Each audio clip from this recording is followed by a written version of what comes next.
जय सिया राम। आज की वीडियो में हम इस अनसोल्ड पेपर में जितने भी एमसीक्यू हैं उन सबको करने जा रहे हैं। करीब 150-160 तक एमसीक्यू होंगे इसमें।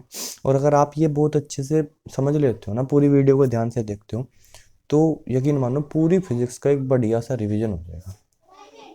तो शुरू करें सबसे पीछे से, बिल्कुल लास्ट से, मॉडल पेपर 5 से। ठीक है, इसमें क्या है, 2019 से 2023 तक के सेट के बाद जो है एक यूपी बोर्ड का मॉडल पेपर है और उसके बाद 5 मॉडल पेपर हो रहे हैं। तो जो 5वां मॉडल पेपर है हम उससे शुरू करें, यानी सबसे पीछे से। इसमें जो है पहला ही क्वेश्चन है कि एक तल पर एक समान रूप से आवेशित अनंत लंबाई की दो अचालक प्लेटें परस्पर 90 डिग्री पर काटती है। ठीक है, और उनके पृष्ठ घनत्व जो है प्लस सिग्मा माइनस सिग्मा है। दोनों के बीच में स्थान पर किसी बिंदु पर विद्युत क्षेत्र की जो है तीव्रता कितनी होगी, ये हमें इस क्वेश्चन में बताना है। मान लिया इस तरह से दो प्लेट है, ठीक है, जैसे इस पर प्लस प्लस आवेश है, इस पर माइनस माइनस आवेश है, एक दूसरे के क्या है, ये लंबवत है।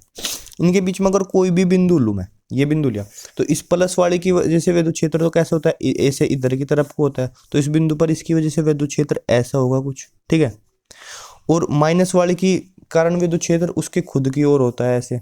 ठीक है, तो इसकी वजह से विद्युत क्षेत्र जो होगा वो इधर होगा। ठीक है, और क्योंकि इस पर आवेश घनत्व सिग्मा है, ठीक है, बस प्लस का चार्ज है, इसका भी सिग्मा है, बस वो माइनस का है, तो इसलिए ये विद्युत क्षेत्र जो होगा, ठीक है, इसको बोल लेते हैं E1। ये होगा सिग्मा बटा एप्सिलॉन नोट, और ये भी कितना होगा, ये भी सिग्मा बटा एप्सिलॉन नोट होगा। ठीक है, इसको E1 बोल लो, इसको E2 बोल लो, और ये एक दूसरे के क्या लंबवत है। अगर दो क्वांटिटी जिनकी वैल्यू सेम हो, सॉरी 2 एप्सिलॉन नोट होता है भैया एक प्लेट के कारण, 2 एप्सिलॉन नोट। ओके, तो देखो ये इस तरीके से हो जाएगा, ये दो विद्युत क्षेत्र है, ये भी सिग्मा बटा 2 एप्सिलॉन नोट और ये भी सिग्मा बटा 2 एप्सिलॉन नोट, एक दूसरे के क्या लंबवत है। तो उनका जो परिणामी विद्युत क्षेत्र का, जैसे इसको भी ई बोल ले तो इसको भी ई बोल ले, तो जो परिणामी आएगा ना वो कितना आएगा, वो आएगा √2 ही आएगा। ठीक है, ऐसे समझो कि ये दोनों क्या बराबर बराबर आधार या लंब है एक समकोण त्रिभुज की, और जो परिणामी होगा वो कर्ण होगा। ठीक है, तो √2 यानी √2 इंटू सिग्मा बटा 2 एप्सिलॉन नोट।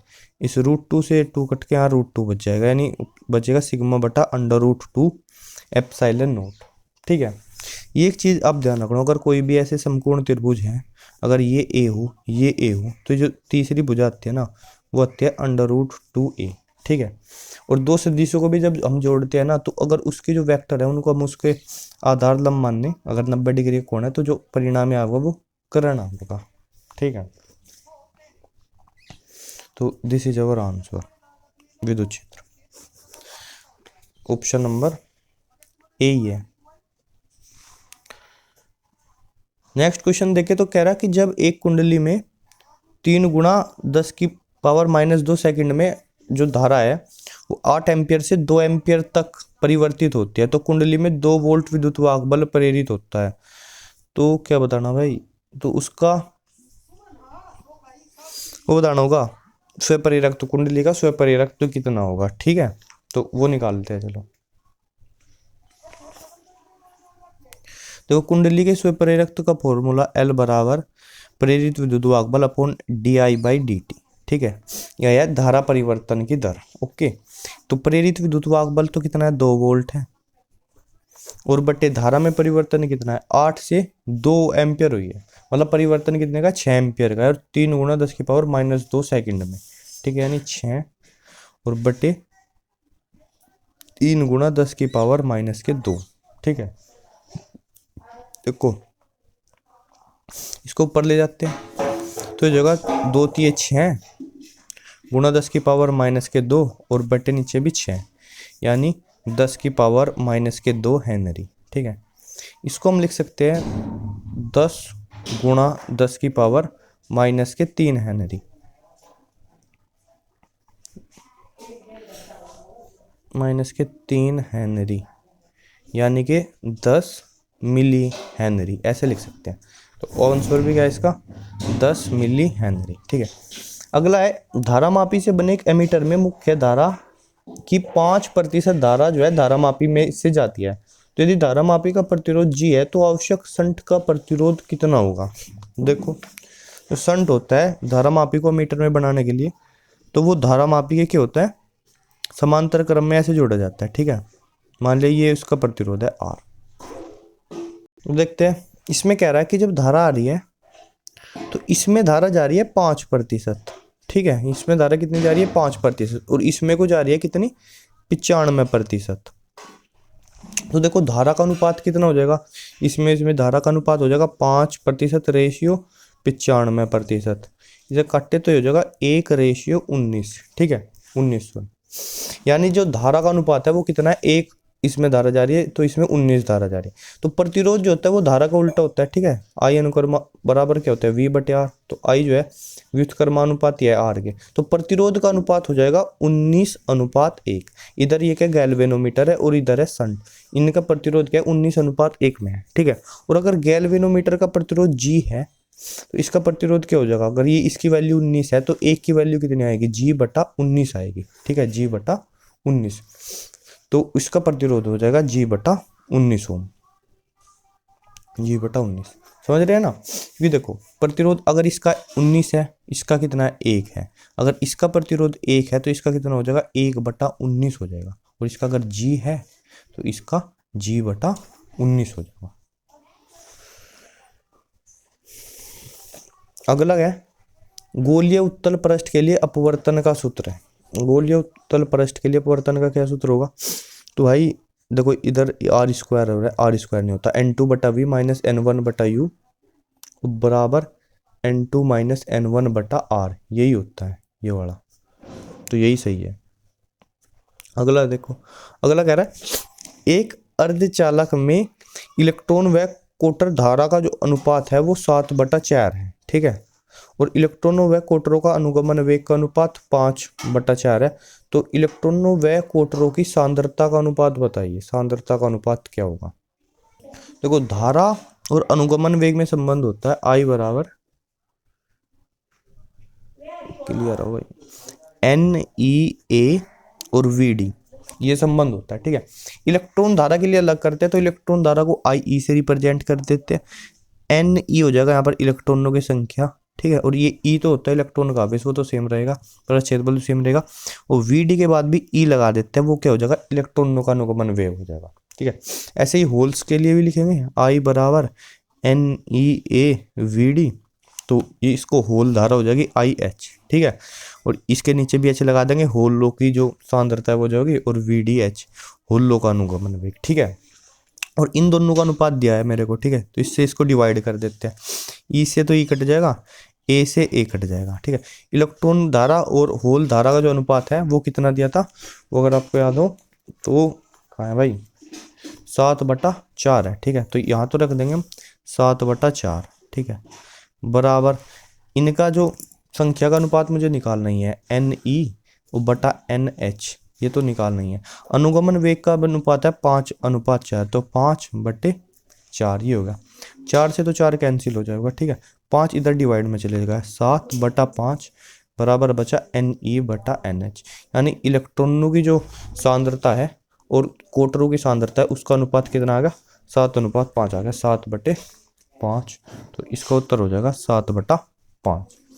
अगला एक इलेक्ट्रॉन सूक्ष्मदर्शी की विभेदन क्षमता प्रकाशिक सूक्ष्मदर्शी की अपेक्षा कितनी अधिक होती है, 5 गुणी, 50 गुणी या 500 गुणी और 5000 गुणी। तो देखो भाई जो प्रकाश होता है, प्रकाश की तरंग दैर्घ्य होती है, जो प्रकाश है उसकी तरंग दैर्घ्य कितनी है यार, एक तो ये अंधेरा सा क्यों होता है, प्रकाश, तो प्रकाश की तरंग दैर्घ्य होती है भैया देखो 4000 एंगस्ट्रॉम से 8000 एंगस्ट्रॉम के बीच में। ठीक है, और जो इलेक्ट्रॉन, थोड़ा सा ऐसे हो जाए भाई, ओके, और जो इलेक्ट्रॉन की तरंग दैर्घ्य होती है, इलेक्ट्रॉन की तरंग दैर्घ्य होती है लगभग 1 एंगस्ट्रॉम के ऑर्डर की। ठीक है, तो क्या ये इससे लगभग 4 से 8000 गुणी ज्यादा तरंग दैर्घ्य, और जो विभेदन क्षमता होती है ना वो तरंग दैर्घ्य के व्युत्क्रमानुपाती होते हैं, मतलब तरंग दैर्घ्य ज्यादा तो विभेदन क्षमता कम, तो इसकी तरंग दैर्घ्य इससे लगभग 5000 गुना कम है तरंग दैर्घ्य, तो इसकी विभेदन क्षमता इलेक्ट्रॉन की कितनी हो जाएगी, लगभग 5000।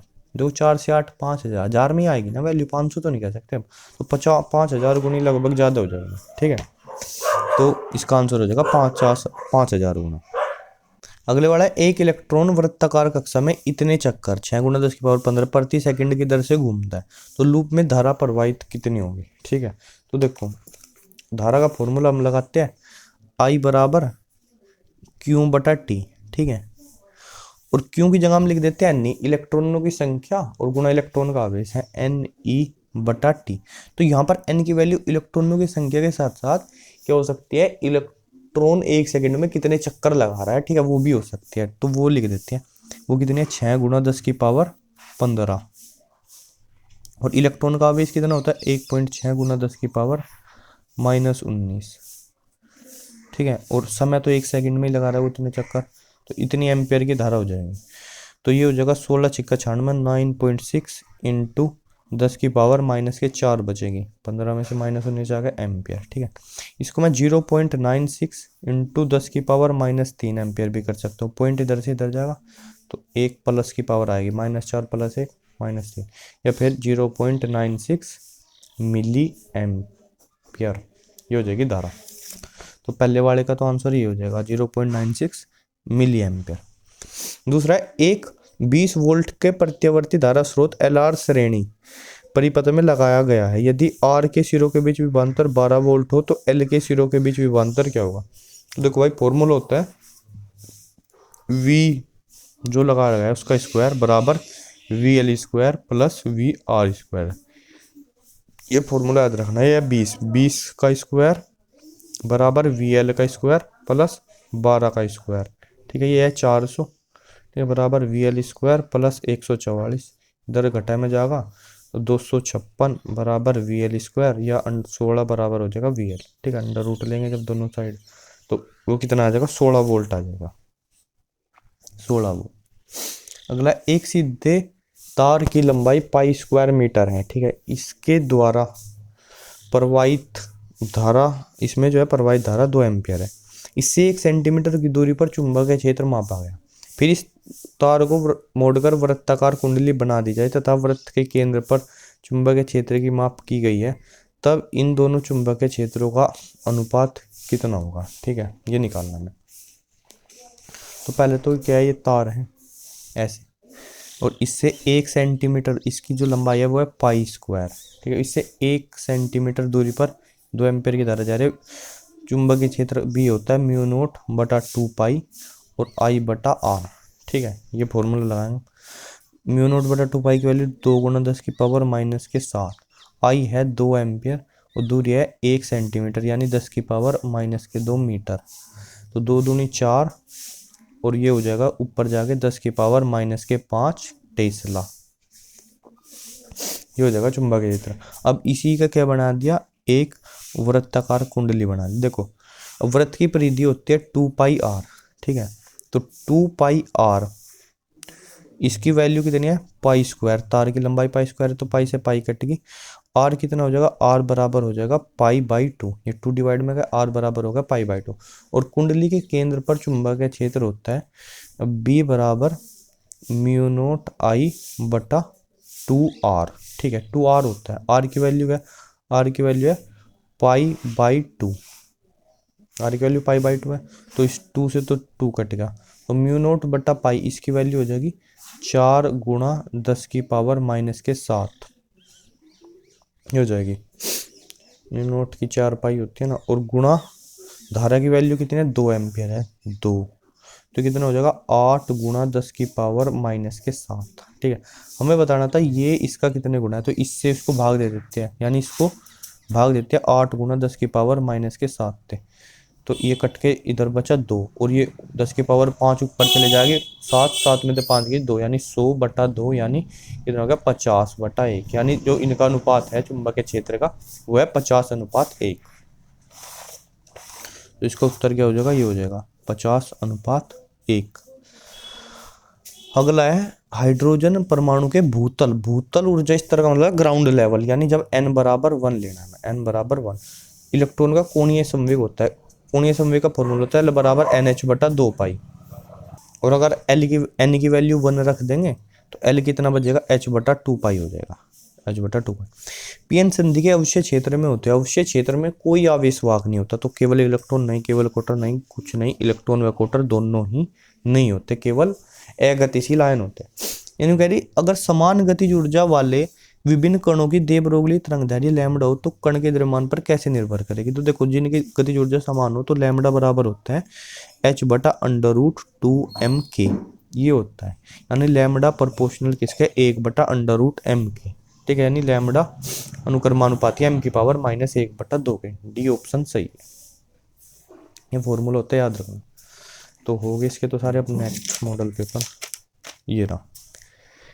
किसी विद्युत द्विध्रुव के कारण विद्युत क्षेत्र की तीव्रता क्या होती है। विद्युत द्विध्रुव के मध्य बिंदु पर शून्य होते हैं, नहीं है तो मैक्सिमम है। विद्युत द्विध्रुव की निरक्षीय के सभी बिंदु पर नहीं, निरक्ष के सभी बिंदु पर द्विध्रुव के लंबवत नहीं, निरक्ष के सभी बिंदु पर द्विध्रुव के समांतर होगी। हाँ देखो, कोई भी विद्युत द्विध्रुव होगा उसके निरक्ष में कोई भी बिंदु लूंगा तो वहां पर विद्युत क्षेत्र की तीव्रता इस दिशा में होती है। ठीक है, बशर्ते कि ये माइनस क्यों है और ये प्लस क्यों, तो ऐसी होती है। तो द्विध्रुव के क्या होती है, समांतर होती है। अगला क्वेश्चन है, ये कह रहा है एक जो है तार का प्रतिरोध ताप गुणांक इतना है, इतने डिग्री सेल्सियस, और 300 केल्विन पर इसका प्रतिरोध 1 ओम है, तो किस ताप पर इसका प्रतिरोध 2 ओम होगा। तो भाई देखो 300 केल्विन को मैं लिख सकता हूँ 27 डिग्री। ठीक है, तो मैं कह सकता हूँ R जो 27 डिग्री है वो बराबर कितना हो जाएगा, बढ़िया डाला क्लैरिटी में भाई, R0 और 1 प्लस अल्फा गुणा 27 डिग्री सेल्सियस। मान लिया T टेम्परेचर पे उसका जो है 2 ओम होगा, तो RT बराबर R0 और 1 प्लस अल्फा टी। अल्फा क्या है, प्रतिरोध ताप गुणांक है ये। अब इन दोनों इक्वेशन को डिवाइड कर देते हैं, यो बटा यो, तो ये तो कैंसिल हो गया। ठीक है, R27 का मान कितना है, R27 का मान है 1 ओम। ठीक है, ये तो हो जाएगा, मतलब R ये बचा R27 बटा RT बराबर 1 प्लस 27 अल्फा बटा टी अल्फा। तो इसका मान तो है 1 ओम। ठीक है, और इसका मान आना है 2 ओम बराबर 1 प्लस 27 अल्फा बटे 1 प्लस टी अल्फा। ठीक है, तो इससे तो क्रॉस मल्टीप्लाई हो जाएगी इनकी, 1 प्लस इसकी इधर टी अल्फा बराबर 2 प्लस के 54, 27 दूनी 54 और अल्फा।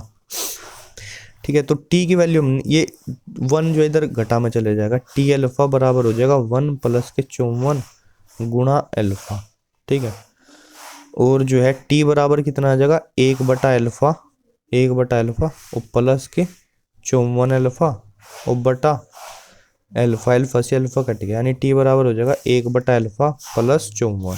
अब अल्फा कितना है, अल्फा था 0.00125, यानी तापमान हो जाएगा 1/0.00125 और प्लस 54।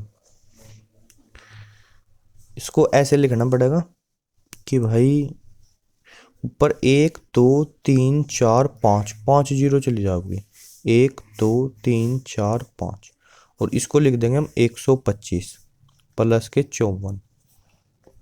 अब इससे काटेंगे तो 125 अट्ठे होता है 1000, तो 8 तो आ जाएगा और 2 जीरो बच गए, यानी इतना ये कितना आ गया 854। लेकिन अब यह आया डिग्री सेल्सियस में, आंसर में ऑप्शन जो भी दिया है वो है केल्विन में, तो इसमें 273 और हमें जोड़ना पड़ेगा, बराबर 854 और 273। ठीक है, 4 3 7 क्या 8 2 10 11, तो ये हो जाएगा 1127 केल्विन में टेम्परेचर इसका। ठीक है, ये भी ध्यान रखना हमें, अगर डिग्री सेल्सियस को केल्विन में बदलना है तो उसमें 273 जोड़ना पड़ता है। ठीक है, केल्विन में को डिग्री सेल्सियस में तो 273 घटाना पड़ता है, तो 1127 केल्विन। गतिशील आवेश क्या उत्पन्न करता है, भाई गति में है कोई आवेश तो वो विद्युत क्षेत्र भी उत्पन्न करेगा और चुंबकीय क्षेत्र भी उत्पन्न करेगा। अगर खाली स्थिर होता तो क्या करता, केवल विद्युत क्षेत्र ही उत्पन्न करता। ठीक है, और अगर वो त्वरित है गतिशील आवेश तो वो विद्युत चुंबकीय तरंग भी उत्पन्न करेगा। अगला क्वेश्चन है कि पतले कांच जिसका अपवर्तनांक 1.5 है के प्रिज्म में अल्पतम विचलन कोण डेल्टा एम है और अपवर्तन कोण जो है वो आर है, इनके बीच में कौन सा संबंध ठीक रहेगा। तो देखो डेल्टा एम बराबर होता है n-1 इंटू ए के। ठीक है, n-1 इंटू ए, तो डेल्टा एन की वैल्यू क्या है 1.5 है, म्यू मान लो, म्यू -1 इंटू ए, ठीक है। तो डेल्टा एम क्या हो जाएगा 0.5 और इंटू ए, यानी a/2। डेल्टा एम क्या होगा a/2 होगा अल्पतम विचलन कोण, और a/2 भाई आर के अपवर्तन कोण भी आर बराबर भी क्या होता है a/2 ही होता है, ठीक है। आपको पता होना चाहिए अगर आपने प्री में पढ़ा है, ठीक है। आर बराबर भी अपवर्तन कोण भी 1/2 होता है, तो ये दोनों क्या हो गए, डेल्टा एम जो है बराबर हो गया आर के, समझ रहे हैं। युग्म उत्पादन, युग्म उत्पादन कौन सी प्रक्रिया भाई, युग्म उत्पादन में क्या होता है गामा फोटोन से क्या है एक इलेक्ट्रॉन और एक पॉजिट्रॉन बनते हैं, ठीक है। ध्यान रखना प्रोटोन नहीं पॉजिट्रॉन, पॉजिट्रॉन क्या होता है द्रव्यमान इलेक्ट्रॉन के बराबर बस पॉजिटिव आवेश, ठीक है। ये हो गया। अगला है संपर्क में रखे पतले लेंसों की फोकस दूरियां 25 सेंटीमीटर और माइनस के 40 सेंटीमीटर, तो इसकी संयोजन क्षमता कितनी होगी। देखो भाई क्षमता निकालने के लिए ना 100 से भाग करते हैं, 100/25 कितना आ जाएगा 4 डायोप्टर, और 100 को 40 से भाग करेंगे तो माइनस का 2.5 डायोप्टर, और 4 में से 2.5 गया क्या बचेगा प्लस का 1.5 डायोप्टर। अगला क्वेश्चन है कि ABC एक समबाहु त्रिभुज है और त्रिभुज के प्रत्येक शीर्ष पर प्लस क्यों आवेश रखा है, इसके केंद्रक पर विद्युत क्षेत्र की तीव्रता देख। जब भी कोई रेगुलर फिगर होगी ना, यानी समबाहु त्रिभुज हो या कोई वर्ग हो या एक 5 भुजा वाला रेगुलर पेंटागन हो, रेगुलर हेक्स, कोई भी रेगुलर पॉलीगन हो, ठीक है, उसके सारे शीर्षों पर आवेश रख दे और उसके केंद्र पर पहुंचे तो केंद्र पर विद्युत क्षेत्र हमेशा कितना होगा 0 होगा, ठीक है, अगर पॉजिटिव पॉजिटिव है सारे सेम आवेश है। अगला है कि 40 वाट और 60 वाट के दो बल्ब 220 वोल्ट की लाइन से जोड़े जाते हैं तो उनके प्रतिरोधों का अनुपात क्या होगा। तो भाई देखो P बराबर होता है V²/R, यानी अगर V सेम है ना तो P व्युत्क्रमानुपाती है R के, यानी P की मान क्या है, P का मान है 2:3 है, 60 को 20 से काटेंगे 2:3, तो प्रतिरोधों का अनुपात क्या हो जाएगा, प्रतिरोधों का अनुपात इसका उल्टा 3:2 हो जाएगा, ठीक है। देखो अगला क्वेश्चन है कि एक ऊंचाई ट्रांसफॉर्मर की कुंडलियों में 1000 वह होना चाहिए वह 3000 फेरे हैं, ठीक है। यदि प्राथमिक कुंडली के सिरों के बीच वोल्टता 80 वोल्ट विभवांतर हो तो द्वितीयक कुंडली के प्रति फेरे में विभवांतर क्या होगा। देखो भैया प्रति फेरे में जो विभवांतर है वो नहीं बदलता नहीं, क्योंकि फॉर्मूला होता है VP/NP, यानी पहली में वोल्टेज बटे उसके सारे फेरों से डिवाइड करें, और ये बराबर होता है VS, यानी द्वितीय कुंडली में वोल्टेज बटे NS, उसमें फेरों की संख्या, तो VS/NS ही हो जाएगा प्रति फेरे में वोल्टेज, ये VP/NP के बराबर ही होगा, यानी इसमें VP की वैल्यू कितनी है 80 वोल्ट है, ठीक है, और फेरे कितने हैं 1000 है, ठीक है। तो 8 से 100 कटेगा, ये आना चाहिए 0.08 वोल्ट, लेकिन इसने जो बेस्ट दिया ना वो 0.8 वोल्ट है, तो आई डोंट नो इसमें मैं क्या लगाऊं, तो इसका मैं बस आंसर निकाल के छोड़ दूँ। एक वस्तु को दर्पण के रखने पर उसका प्रतिबिंब जो है सदैव सीधा और छोटा बनना है, सदैव सीधा प्रतिबिंब बनना और छोटा बनना, ये बनता है उत्तल में। समतल में सदैव वस्तु के बराबर बनता है, छोटा नहीं बनता, और अवतल में छोटा बड़ा भी बनता है, और इसमें नॉर्मली एक स्थिति को छोड़ दे जब यू जो वो एफ से छोटा हो, तो यू मतलब वस्तु की दूरी, एफ मतलब फोकस दूरी, तो बाकी सब में क्या बढ़ता है प्रतिबिंब हमेशा उल्टा और वास्तविक बनता है, ठीक है, तो उत्तल ही होगा वो। अगला है युग्म उत्पादन के लिए गामा फोटोन की न्यूनतम ऊर्जा कितनी होनी चाहिए, तो वो होनी चाहिए 1.02 मिलियन इलेक्ट्रॉन वोल्ट, क्योंकि युग्म उत्पादन में क्या बनेगा एक पॉजिट्रॉन बनेगा जिसकी एनर्जी 0.511 मिलियन इलेक्ट्रॉन वोल्ट होगी, और सेम एनर्जी होगी इलेक्ट्रॉन की, तो इसकी डबल एनर्जी मिनिमम होनी चाहिए 1.02 मिलियन इलेक्ट्रॉन वोल्ट। अर्धचालकों का ताप बढ़ाने पर इनका प्रतिरोध क्या होगा, इनका प्रतिरोध घट जाएगा, ताप बढ़ेंगे तो ज्यादा इलेक्ट्रॉन जो है संयोजक बैंड से चालन बैंड में जाएंगे तो प्रतिरोध घटेगा, ठीक है, चालकता बढ़ेगी। अगला है किसी स्थिर विद्युत प्रक्रिया में आवेश विनिमय की न्यूनतम मात्रा होती है इलेक्ट्रॉन का आवेश 1.6 × 10⁻⁻19 कूलम, ठीक है। दो समान धनावेशित बिंदु आवेशों में प्रत्येक पर 1 माइक्रोकूलम का आवेश है, ठीक है, इन्हें 1 मीटर की दूरी पर वायु में रखा जाता है, इनकी स्थितिज ऊर्जा क्या होगी। स्थितिज ऊर्जा का फॉर्मूला होता है भैया, क्लियर दिखना रे, U बराबर 1/4πε0 Q1 Q2/R, ठीक है। इसकी वैल्यू कितनी होती है 9 × 10⁻9 होगी, ठीक है। इसके पास कितना 10⁻⁻6 कूलम है, 1 माइक्रो कूलम, इसके पास भी -6 गुलाम है बटे मीटर एक दूरी। तो 10 की पावर 9 है यहाँ पर माइनस की 12, तो 9 गुणा 10 की पावर माइनस के 3 जूल, ये स्थितिज ऊर्जा होगी। ठीक है, तो 9 गुणा 10 की पावर माइनस के 3 जूल, ये हो गया। अगला है संपर्क में रखे दो लेंसों की फोकस दूरियां 25 और -40 है, इनके ये तो भी करके आए थे, प्लस की 1.5 थी इसका उत्तर। अगला है एक संभाव प्रिज्म जो है न्यूनतम विचलन की स्थिति में है, यदि आपतन कोण प्रिज्म कोण का 4/5 हो तो न्यूनतम विचलन कोण का मान कितना होगा। ठीक है भैया, न्यूनतम विचलन की स्थिति में है। ओके, बढ़िया बात है।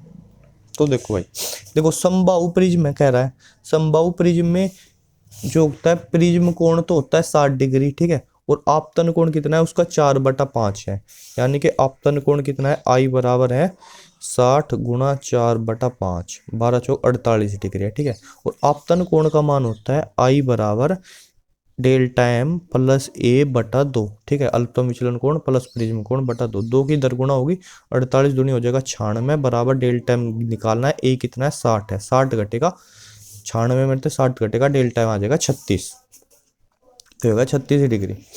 सूर्य की विकिरण ऊर्जा का सोर्स क्या है, सूर्य के पास कहाँ से आ रही है ऊर्जा, तो उसका सोर्स है भैया नाभिकीय संलयन। नाभिकीय संलयन क्या होता है, जो छोटे छोटे नाभिक मिलके बड़ा नाभिक, तो इसमें हाइड्रोजन के जो नाभिक है वो मिलके हीलियम का नाभिक बनाते हैं, नाभिकीय संलयन। अगला कह रहा है भैया चुंबकीय फ्लक्स की विमा क्या है। देखो चुंबकीय फ्लक्स की विमा निकालने के लिए मैं कौन सा सूत्र यूज कर रहा हूँ, हम करेंगे भाई किसका करे, फैराडे का सूत्र। विद्युत प्रेरित विद्युतवाहक बल होता है चुंबकीय क्षेत्र की तीव्रता के dB/dt, याद है, चुंबकीय फ्लक्स में परिवर्तन की दर विद्युतवाहक बल। तो इसका मात्रा कितना, इसका मात्रा क्या है वोल्ट, इसका है वेबर बटा समय का सेकंड, तो वेबर को मैं लिख सकता हूँ वोल्ट गुणा सेकंड। ठीक है, और वोल्ट यानी वोल्ट और सेकंड, और विभवांतर भी बराबर होता है W/Q है, नहीं W/Q यानी जूल और बटा कुलाम। कुलाम क्या होता है, कुलाम होता है एम्पियर सेकंड होता है, और गुणा सेकंड। देखो वोल्ट को मैं लिख सकता हूँ जूल बटा कुलाम, और कुलाम को लिख सकता हूँ एम्पियर सेकंड, तो ये होगा जूल बटा एम्पियर, सेकंड से सेकंड कट के ये होगा जूल बटा एम्पियर।